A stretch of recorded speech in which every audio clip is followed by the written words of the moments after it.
Hello guys, welcome to ZIAS. Guys, this video is going to be very relevant for you if you are preparing for civil services with sociology as the optional.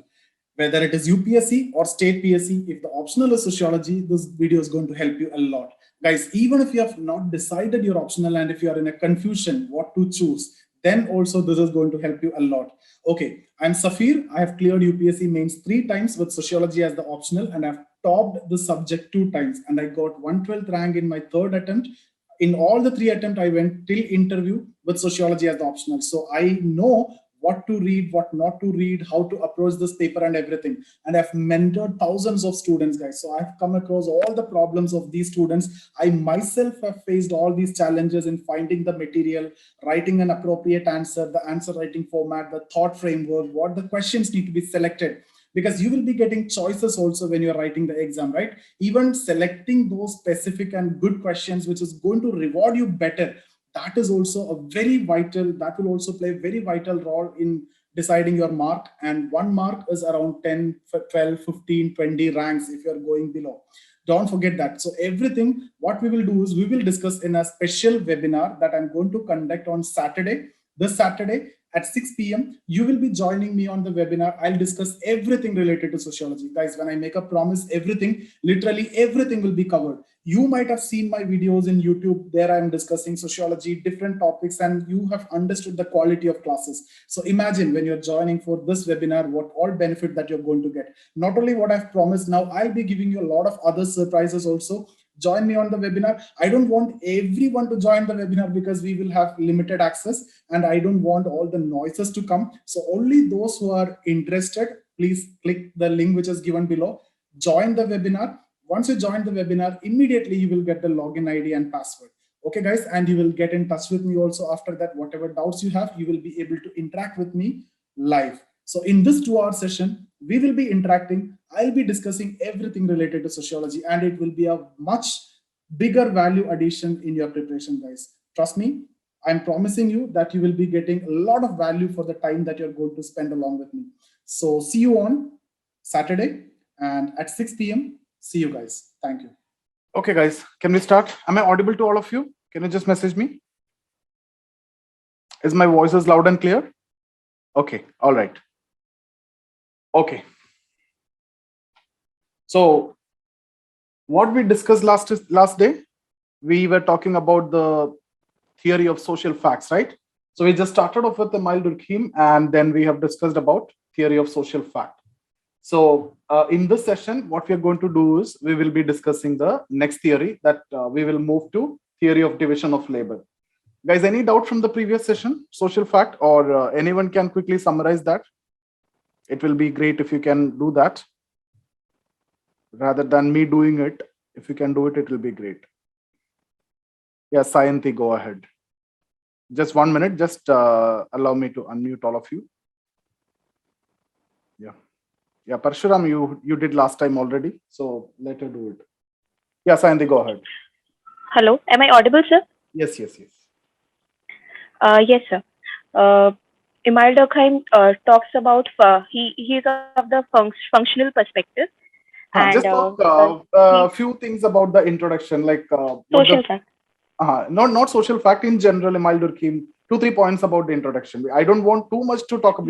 We discuss many things. So most important points in introduction, then come to social fact, and briefly in 1 or 2 minutes talk about social fact also. The similarity is they both talk of the society approach, that is the macro approach. They have the evolutionary approach towards it, and in Durkheim they gave a scientific approach, that is quantitative methods, statistical, and scope of study of the Durkheim is about social facts, considering everything as things.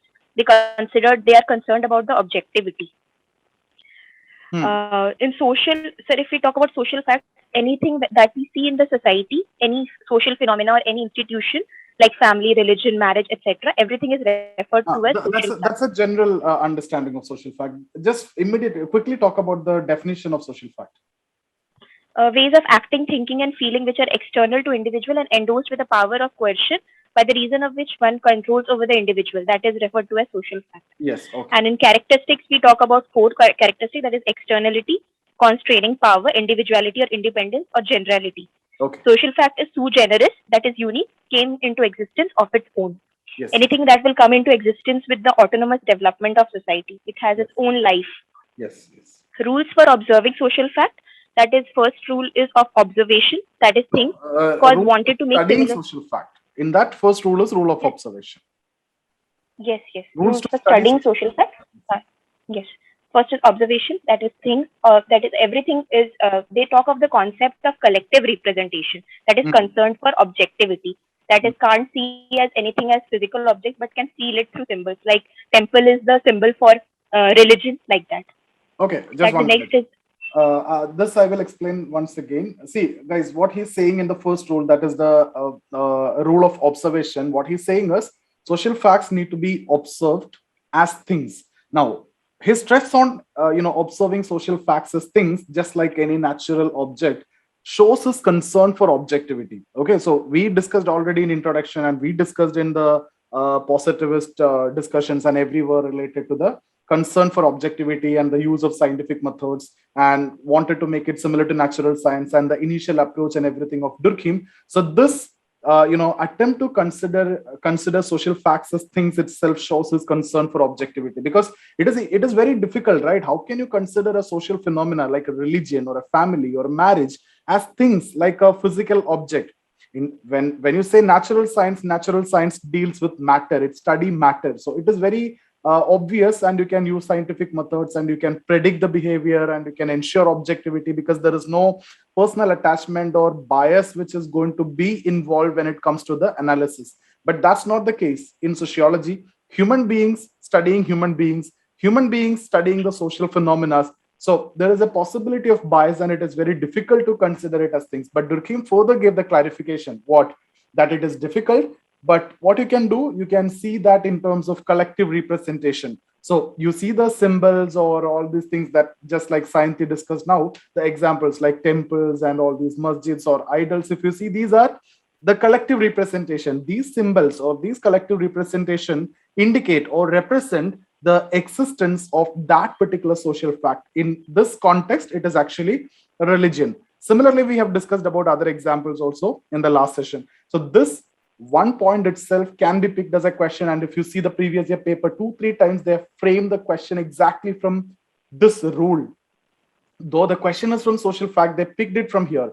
The question was something like this: social facts need to be considered as things, discuss, comment, critically analyze. So I hope you got the content to answer this. Not only from here, you need to start with the introduction, then with the definition, and then with the characteristics, and then come to this and also proceed further. Okay. Yeah, go ahead, Sayanti, continue that. Rest of the yeah. rules. Second rule is of rule of distinction. That is difference between the normal and abnormal. Like the crime states that crime is normal to some extent. That is. Yes, yes. Next is the rule of classification. That is the general or specific. Example: difference between institutional and non-institutional. Like former is accepted in today's society, and the latter may be accepted in future. Like today, marriage is there, and latter it is live-in relationships. Mhm. Next is rule of explanation. That is, through generalization theories, we explain that cause and function should be different, which are supposed to be testable or replicable in this. Okay. Thank you, sir. So, guys, when we are going to discuss the other theories, for example, today we are going to discuss about division of labor. So you have to see division of labor as a social fact, obviously. So you need to see this theories or this studies as a demonstration of the use of the concepts that he have discussed. Okay. So, for example, when he discussed about rules of explanation, what did he say? He said you have to make proper theories. And what kind of theory you need to make? It should be a causal functional theory. That means cause need to be explained first and then go for the function. Never make it same, because cause may be different and the function may be different. But most of the cases, most of the functionalists will consider both as the same. I've given you the example. If you see from economic perspective, what is the cause of division of labor? If I ask you what you know about division of labor is what you're going to tell, right? You will tell that what is the function? It gives you profitability, it gives you efficiency, it gives you productivity, and it gives more profit. So you will also tell the cause connected to the function it provides, right? You will tell that it came into existence to enhance the productivity or profitability. So what happened here? The cause and the function became same. That situation should not be there. According to Durkheim, it is not necessary that the cause and function is same. Sometimes it may be, but it is not necessary in all the cases. So you have to try to make a distinction between the cause and the function. If you make it similar, that situation is what we consider as illegitimate teleology. So most of the problem with the functionalists so far is the problem with illegitimate teleology. They are considering the cause and function as the same. But when it comes to Durkheim, he tried to avoid the illegitimate teleology by separating cause and function. So if you see Durkheim's theory, this is again the fundamental principle, the core principle. This is how you need to write your theory also when you're writing in the exam. You see the first part as the cause, and in the second part, he explained the function. In the theory of division of labor also, we will be discussing the cause first, and then we will go ahead and we'll discuss about the function. Okay. So again, when we discuss about religion, we will see the similar approach. This is what you mean by causal functional explanation. Cause, then function. Keep it separate. Don't make it together. What is the problem? Illegitimate teleology. So in order to avoid illegitimate teleology, now onwards, you're going to see this word again and again, that Durkheim tried to avoid this issue in functionalism, which was a major controversy or major criticism in functionalism, by explaining or separating or delineating or differentiating, whatever word you can use it, it's up to you, what cause and function. Okay, so this is what we are going to see today, separation of cause and function. So first, now what we are going to do, we are going to do division of labor. So guys, there will be 4 parts. The first part will be, okay, let me just write it rather than just talking about it. So we are going to discuss the theory of division of labor, right? And in the first part, we will go for the definition of the theory. And this is going to be a very simple definition. But guys, for every theory, you will be writing an introduction, right? If they're asking about the theory of division of labor, you will be writing introduction. And I'm not going to talk about introduction, as we have already done with this in detail in the last session, right? Whatever we have discussed in this recap session also, you can incorporate. Because what we are going to discuss, division of labor, it's actually a social fact. So what did we discuss? Social facts are sui generis. That means division of labor is also sui generis.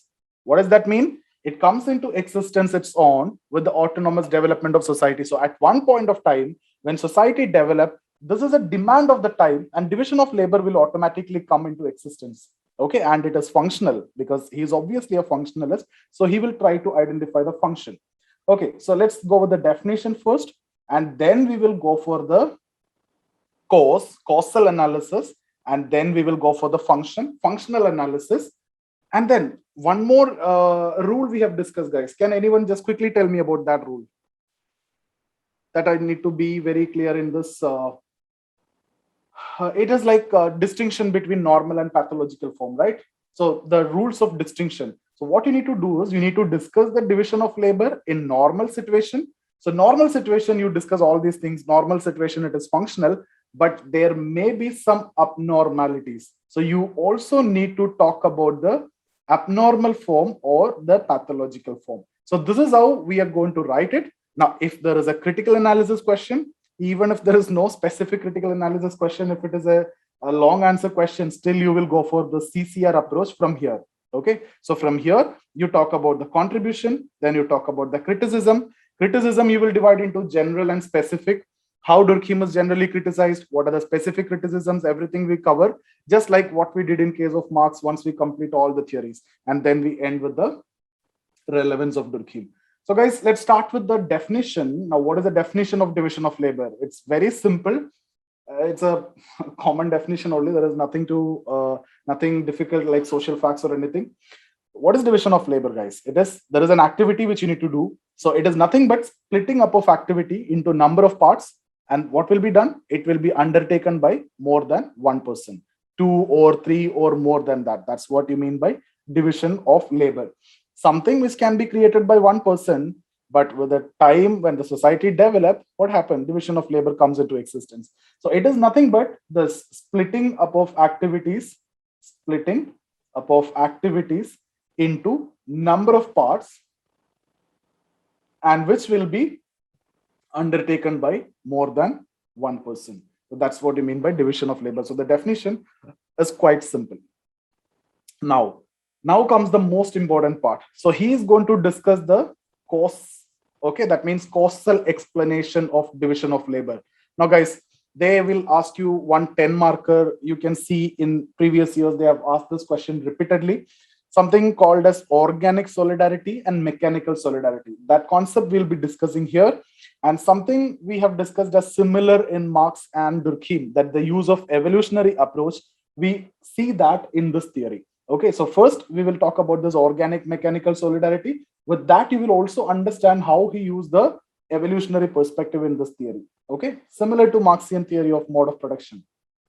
Okay, now to discuss the cause, what he did is he conceptualized a traditional society. Okay, so he conceptualized a traditional society.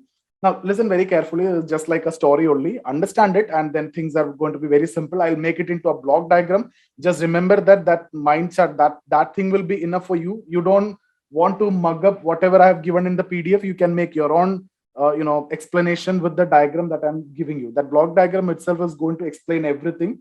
Okay, so in traditional society, then he talk about the characteristics of traditional society. What are the characteristics of traditional society? Like population is very less, people are alike, means people are same, people perform the similar occupation. Even like traditional society, if you see, there are no complex works or anything, right? People perform the similar occupation, there is no competition and all those things. Then what he says is, here people live in bands. Bands means in clusters, right? So here some people will live, here some people, or maybe in different villages or segments, whatever word you want to, you can use that. Okay, so in this system, in this society, people live in bands, and there are not much no interaction, because there is no transportation facility or any such facility, right? So no interaction between the bands. That means people in one segment are connected, between segments there are no connection. So between segments or between bands there are no connection. So this is the society. Okay, now here in this society, the norms and values are very strong, and you need to use this term, guys. When he says norms and values are very strong, your obligation to society is very much important. You have to follow the norms and values in the traditional society. That means, in Durkheim's word, he says the collective conscience. What is conscience and all? This is something which you need to study in your ethics also. They have asked this question, conscience, 5 marker in your 2014 paper. Right? So collective conscience means the society's conscience, right? The collective conscience is very strong. Or you may see this word conscience collective. This is not consciousness, conscience collective. Okay, collective conscience or conscience collective, both are same. You anyway, I always use this, so you also use the same, collective conscience. But when you're reading, in case if you're reading Wajiran class notes or anything, you may see conscience collective. That's both are same. Durkheim use both. Okay. So the point is, traditional society, norms and values are strong. People conformity to norms and values are strong. The obligation to society is very strong. People are committed to society. People follow the norms, and the collective conscience is very strong. Now, how is it ensured? It is ensured through repressive laws. So in traditional society, the laws are very strong. Repressive laws. You make some mistake, you will be punished very heavily. Those are the characteristics of traditional society. That's why this bond is there. This collective conscience is so strong. This society is what Durkheim terms as what solidarity? Mechanical solidarity. Now, there is a solidarity among the people, but it is mechanically ensured, right? How mechanically ensured? You have to follow the norms and values. You have to follow, otherwise the laws are repressive and you're forced to follow. So this is a mechanical solidarity, like you say mechanical love, or you're studying mechanically, right? Somebody is forcing you to do that, right? So this is what I mean by mechanical solidarity. Now, with time, this is evolutionary perspective, right? With time, population will increase, right? Population will increase. This situation is what he understands as, okay, I can put it in another word, volume increase, right? Volume increase. When volume increase, what will happen actually? The area remain the same in the, let's say, in a square yard or square feet or square kilometer. When the population increase, what can you say? The density is increasing, right? This is with respect to the normal density, but Durkheim also used the word moral and material density is increasing. Out of this, moral density is more, moral and material density is increasing. Now, guys, material density means the material things, right? The advancements in tools and techniques and all these things are coming. So you are now the transportation facilities and all those things are coming. The new advancements, the tools and everything is coming. That's what we mean by material advancements, right? So when the population increase, volume increase, density increase, moral material density increase. Moral density increase means, now imagine, let's suppose in this class, we have only 5 students. Suppose we have only 5 students, then it can be very informal. I don't want to keep you all mute like this, right? I can allow you to speak in between also, because there won't be any problem, right? Even no one of you will face any problem if there is only very less number of students. So that means the norms and values in the class need not be that strong when there is few people are there. But when we have so many students like this, if I keep you all in unmute mode, then what will happen? There will be a total chaos. That's why we are doing it, right? So that, what does that mean? We need to have some stricter norms and values. So the point is, when society develops, when more and more people is there, when the interaction is more population is there, we need more and more norms and values which define the relation, right? So automatically the situation is what you call as moral density increases. More and more norms and values, like how you behave with women, how you eat in public, what kind of dress you wear, and all these things will develop, evolve, right, over a period of time. So when population increase, these things will happen. So that is what you mean by moral density increase. So this is just one dimension to explain this part. Now what will happen is, there will be interaction between people in different segments or different bands. Why? Because of the advancements in material condition. The material density is also improving. So the situations are changing. There are advancements which are happening. So there is an increased interaction between the segments or the bands or the other society as well.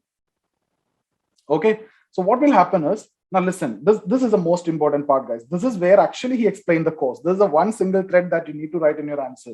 So let's say here there is a doctor. Let's say this is a doctor. So all the people are dependent on this doctor for anything, right? This is a traditional setup. If you are in a village, you will also understand. If there is a doctor, all the people dependent on that person, whether it is simply a headache or a fever or even with a very strong case also, you will first depend on that person, right? But then what happened is, when you have interaction, there is a better person here compared to this doctor, then what you will do is, you will try to shift to this person. Yes or no, right? This will happen. So what will happen is, when there is an interaction, I could use this word, access to activities performed in other segments.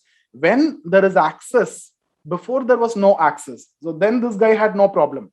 Now there was access to activities performed in other segments. So what will happen is, there will be a struggle for existence in the present occupation. Now listen this word very carefully. When the population increase, when the material density or advancements are there, when there is access to activities performed in other segments, there is a struggle for existence in the present occupation. Now you can consider our case also, right? Let's suppose you are, this is your situation, right? You are in this village. Let's say there is a teacher here and who's teaching sociology, and you are from that village. You don't want to go to Delhi, or you don't want to go anywhere, and you are supposed to go to this guy.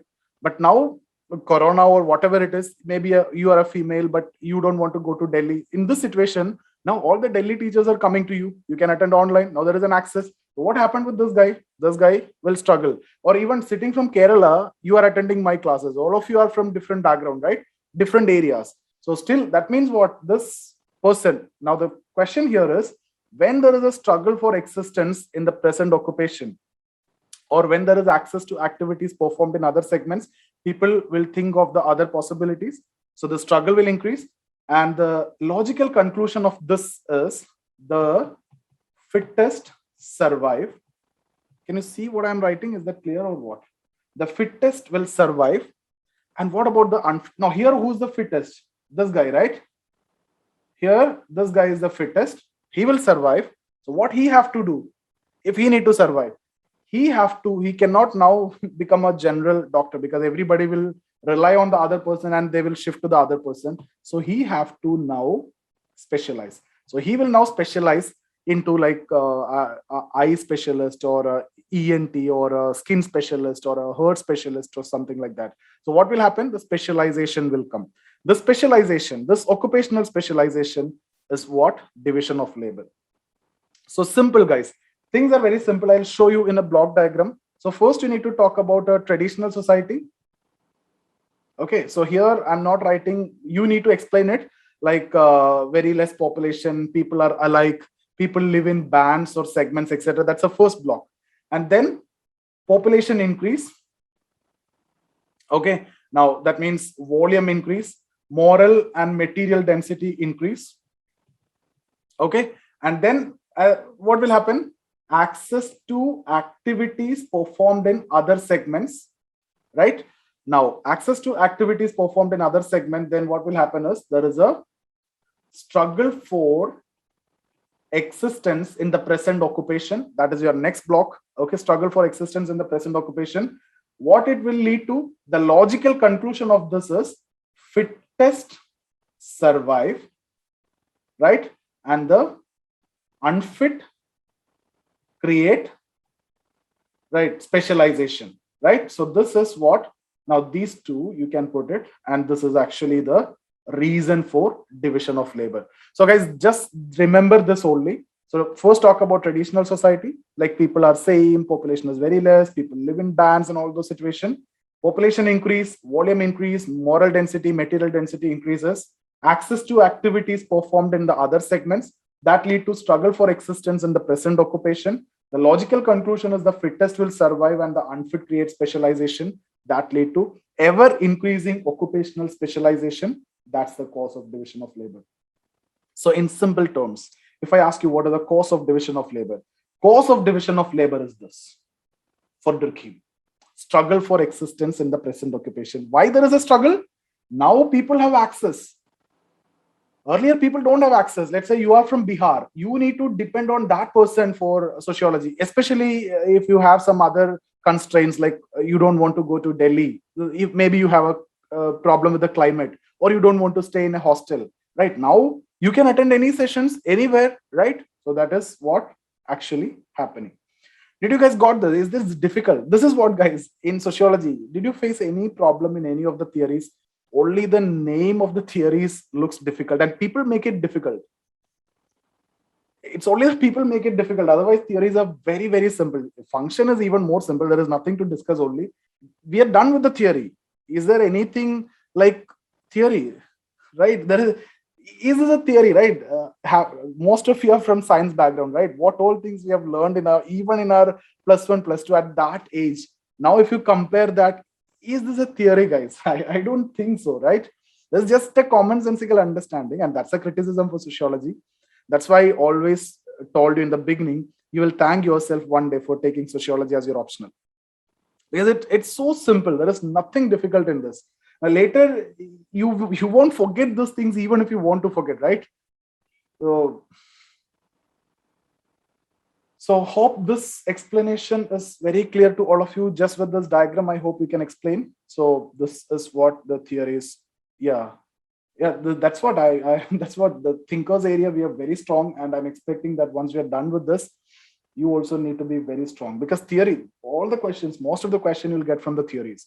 And if you're good in thinkers, if you understand the perspective and the way you need to put it, the entire paper one is going to be so simple for you.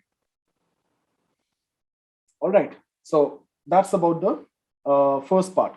Now what we need to do, we need to go with so the course is done. Now we need to go with the functional explanation. Now guys, functional explanation, this is again very simple. What he do is he conceptualize a modern society. So this is actually related to a modern society. So in modern society, what he says is, now there is a change in situation, right?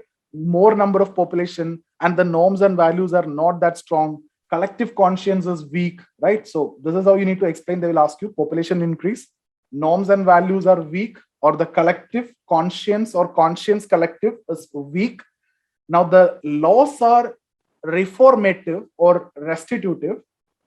Reformative law, that's what we follow, right? Not repressive law. Repressive law, like if you see Saudi Arabia and all, those are examples of repressive law. You are afraid to do certain things because you know you will be done on the spot, you're finished, right? Right. But that's not the case here in our society. Our society, we consider it as a modern society. So we need to reform the criminal, right? We don't want to, we need to give a chance to him for the reformation. Now, because of this, the situation is what we, this is a situation. Okay. Now, in this context, in this society, there is a force which holds the individual together. What is that force which holds the individual together according to Durkheim? It is a division of labor. Now, why it is division of labor? Guys, there is a very famous statement. I'll just tell that statement and then you need to write that in your answer. And with that, you can understand also. We seek in others what we lack in ourselves. Simple. You don't know sociology, so you are with me, right? So that's how it is, right? In the modern society, we cannot get everything. We need to depend on others, right? So there is an interdependence between people. That's not the situation in traditional society. So the interdependence is so huge in modern society. So the statement, we seek in others what we lack in ourselves, associations are formed wherever there is a true exchange of service. That's actually the function of division of labor. One more statement I'll give you. While we like those who resemble us, we are also drawn towards others precisely because they are different. Don't take it in a different meaning. It's like this only. We like those who are similar to us, like, right, you understood, right? But we are also drawn towards others who are different. That means different means they can offer you something different. So we will depend on them, right? So we are also drawn towards others precisely because they are different. We are expecting that they also can do something for us. So in modern society, division of labor integrate people. This is a function of division of labor, because otherwise there is no integration, right? Population is huge, norms and values are weak, collective conscience is weak. It's a reformative system. People are so individualistic. You think about yourself, I think about myself, people think about themselves, right? So this society is based on what kind of solidarity? This solidarity is organic. Why he named it as organic? Just like organs in our body, all are interdependent. Similarly, in the modern society, people are interdependent. No one can do everything alone, right? People are interdependent. This situation is what you can consider as organic solidarity. There is a solidarity, it is organic solidarity. This interdependence is created, and this interdependence is functional also. What is a function? That lead to integration. And also write this statement, we seek in others what we lack in ourselves, and associations are formed wherever there is a true exchange of service. Also, the other one, if possible, right? This is a first function. What is the function? Integration. Now, the second is very, very important. Second function, now listen very carefully. What Durkheim says is, this gives you autonomy to produce. Now, what you're doing, you are specializing. You are specializing in one area. When you're specializing in one area means you are the master in that area. That means you are getting complete autonomy in that area. If you are a cardiac surgeon, means you are having complete autonomy in that area. If you are a head in that hospital, you are getting the complete autonomy, right? What does that mean? If you are specializing, it giving you much needed freedom to become autonomous, right? So specialization is also giving, or this division of labor is fulfilling yet another function of granting the individual much required autonomy to produce. Now, guys, can you contradict this with anything else you have learned so far? This point, alienation. Yes, good point, Swati. Swati, are you a student of this batch or the previous batch? So I was the student of, I think last year I had joined it, but this time I'm taking it seriously, like attending all the classes. And Okay, all right. Because quickly you said alienation, that's why I got a confusion. All right. So, guys, how it is opposite to alienation? What Marx said, division of labor leads to alienation. How? It hinders your creativity, right? It hinders your creativity. Otherwise, you could have created everything, and it hinders your creativity, and that lead to alienation. But what Durkheim says, division of labor is granting you much required autonomy. Now, about this also, will you be able to connect it with Marx? This is what they will ask you: compare and contrast, or make a what is the difference between Marx's theory of division of labor and Durkheim's theory of division of labor. Durkheim talks about integration between people. Marx talk about conflict. Which cooperation? Antagonist cooperation, guys. So here organic solidarity or integration, there it is antagonist cooperation. Here it is autonomy, there it is alienation. Are you guys getting the point? This is how we need to make the interconnection. Guys, theories you can learn even from the textbook, but these are the things that you need to learn from the class, and this is what actually pick you, fetch you the mark in the actual exam. You see some columns in some textbooks that is not actually going to help you without understanding this concept. Okay, so I hope you got these 2 points. Now, otherwise, if you're getting a compare, contrast, or a difference question related to Marx and Durkheim, you can talk about perspectives, you can talk about methods, and so much of things you can take. But these 2 points are the thread. One talking about integration, other talking about conflict or antagonist cooperation. One talking about autonomy, the other talking about alienation. Okay, so that's about the function. Now what we need to do? We need to go for the 4th stage, that is the pathological situation. I think that I can explain with the PDF, guys. I'm just done with this, so much of explanation. So, or quickly I'll tell you, there are 3 situations. There is anomy division of labor, there is inadequate organization, there is a forced division of labor. Okay, anomy division of labor means, anomy means it's a state of normlessness. This is what anomy, that means you don't follow norms. If I ask you to keep quiet here in this class, that's a norm, right, of the class. You just keep on talking in the class. You just unmute yourself all the time, and then that will create all the problems in the society. That's what normlessness. That situation is what anomy situation. So in division of labor, how can it happen? You are not following any norms. Let's suppose you are a doctor, or you are doing any business, right? So you go for fake advertisements, and that you do this and it will happen. Like last day we discussed about hyper reality. So that's the kind of normlessness. Okay, that's what anomy division of labor. That lead to unnecessary competition, and that's not functional.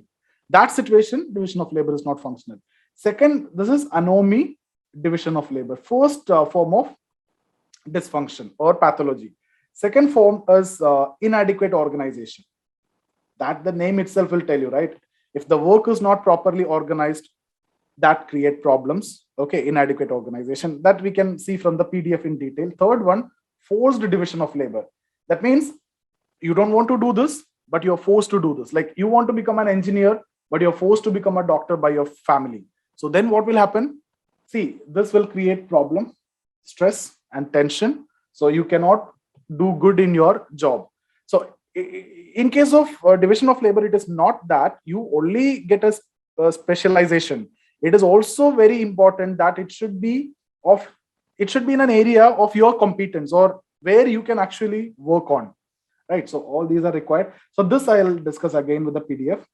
So far, any doubts, guys? This is about division of labor. People will make it very difficult. Theories are very simple. Never be bothered about any theory. We will not make any. There is a very famous, in fact, my mentor also, not in civil service, in another area. He always tells that if you want to impress someone, make it complicated. But if you want to help someone, make it simple. I don't want to impress any one of you, and I'm not going to get anything with that also. So I have my own other areas to do anything what I want. So this is very simple. With all the theories we have done so far, right? Even more, whatever is going to come, those are going to be very simple. Maybe you will face some problem in parcel. Only one theory, that social system, maybe. But otherwise, it's going to be very, very simple. Okay. Any doubts so far, guys? If not, we can go with the PDF. Sir, Tell me. Sir, so can we also consider this globalized society and pre-globalized society? So if we consider before globalization, we can talk about the nation states which are in bands, like segments. Only post-globalization, we started depending on other countries for exports and imports, and all this happened. Can we compare that in this case? What do you want to compare with this? No, if there is a question that coming, what kind of question? Relating with this theory, sir. Relating this theory, what question? Yeah, my question is he talking about the modern society that he is talking about? Is it post-globalization society? No, Durkheim was never there in post-globalized society, right? Durkheim was writing in 1800s and 1900s. So there is no question of you asking post-globalized. He never talked about post-globalized society, but he's generally talking about a modern society. Modern society is, when we discuss the age of enlightenment onwards, is actually a modern society. From post-industrialization, if you mean to say post-industrial society, then it is correct. He's talking about post-industrial society. I meant post-globalization. Post-globalized, anyway, it is not the case in this particular theory, but you can explain with this theory anyway. It is also similar to mechanical and organic solidarity, right? But Durkheim was talking about post-industrial society. That's what you consider as modern society. Okay. Yeah, that's what I asked. So we can explain that with this, right?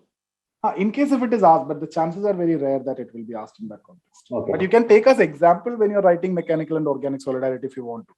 Maybe your 1 or 2 line. Okay. Thank you. Okay, so guys, will you be able to answer these questions? Just look into these questions. Yeah, I'll explain the statement now. Organic and mechanical solidarity, direct one. What is division of labor? Discuss Durkheim's concept of division of labor. Perfect. What, according to Durkheim, is the relationship between individual and society? Discuss in the light of his theory of division of labor. Now, this is the one which I discussed towards the end related to autonomy. Individual, while becoming more autonomous, comes to depend more heavily on society. Now, when will you become more autonomous? When there is more division of labor. When there is more division of labor, what will happen? That means more specialization. That means you are dependent on many others, right? So that is what all about this sentence. When you're becoming more and more autonomous, you have to depend more on society. You have to depend more on other people for your survival. Discuss the statement in the light of Durkheim's theory of division of labor. So, guys, again, I repeat, there are 4 stages in which you need to explain the theory. First stage will be the definition, second, the causal explanation, and then the functional explanation, and then the abnormal or the pathological form. So let's start with the definition. But before that, guys, I have not incorporated too much of introduction here, maybe 1 or 2 lines, but you need to add that from the previous theory. It depends on the demand of the question. Okay, if it is 10 marker, you don't want, you can directly jump onto the question. If not, manage it accordingly. Okay, so according to Durkheim, society is sui generis, and you know what is sui generis, right? And the individual consciousness is determined by the collective conscience. Collective conscience is nothing but reflected in the form of various social facts.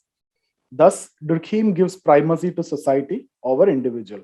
At the same time, the maintenance of social order or the integration of society is the dominant concern in Durkheim's sociology. Individual is bound to society in various ways and with the intermediation of different social facts. Durkheim's study of division of labor is one such attempt to identify the social states which binds the individual with the society. Durkheim observed, in modern society where heterogeneity, complexity, and differentiation is found, what holds the society together, right? It's very common question, right? It's a very strong question, right? In this society, how we are together, guys. It's that itself is a question. You are from somewhere, you have never seen me, right? And then still we are together, and we are discussing so much of things. So this is like, that question is very much valid. Heterogeneity, right? We have never seen, we don't know each other. So complex, right?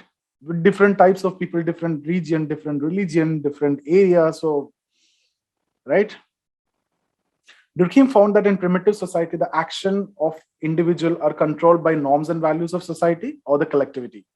Individual is bound to behave in accordance with these norms and values. This binds the individual with the society. Okay, just before that, let me show you this diagram. Now, this itself, really, you tell me, do I need to explain the theory now? See, this diagram is enough actually, right? Primitive society, which is based on mechanical solidarity, segmentary. Now, you know what to write in the paragraph. Diagram alone is not enough, okay? You need to explain in paragraph. Then what happened? Population increase, interaction increase in material and moral density.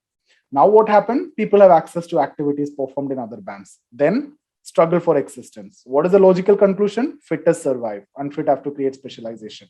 That lead to occupational specialization, that lead to division of labor. So the simple block diagram, this diagram itself will actually help you to answer the question. Now this is self-explanatory, right? Mechanical solidarity, what is actually happening here, guys? So if this is time, what is it showing? Time, So mechanical solidarity with time is actually coming down, right? And with time, organic solidarity is actually increasing.